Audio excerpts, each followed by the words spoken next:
دائما سمعت بالحكاية عن الملاكمة الجزائرية إيمان واتهامها بأنها متحول جنسي. في حديث للرسول صلى الله عليه وسلم: انصر أخاك ظالما أو مظلوما. أول حاجة ننصرها مظلومة، واللي هو الفهم البسيط.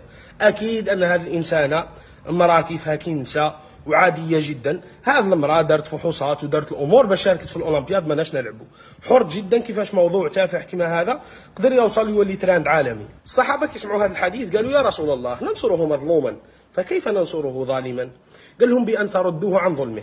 الأخت الجزائرية بزاف ناس صانعين محتوى، لاعبين ورياضيين وناس مشهورين، راهم يقولوا لك: كملي، شرفتينا وشرفتي الجزائر، وإن شاء الله ربي يكمل لك وربي يوفقك. خاصك تفهمي بأن الله لا يوفق الناس في المعاصي، هذا ما يسموش توفيق من عند ربي سبحانه.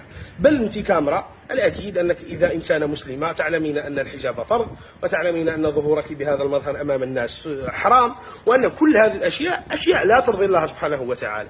وما لا يرضي الله سبحانه وتعالى أن يكون لا شرفا لك ولا شرف الجزائريين ولا شرف المسلمين ولا لعائلتك ولا لفيلاجكم ولا لأي أحد.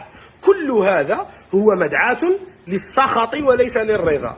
أنا ليه نهضر معك؟ عندي بزاف معاصي، ولكني أخجل بها ولا أظهرها للناس وأتستر عليها وأحاول التوبة منها. ماشي المعاصي تاعي نشوفهم مصدر فخر ليا والجزائر والجزائريين كاع.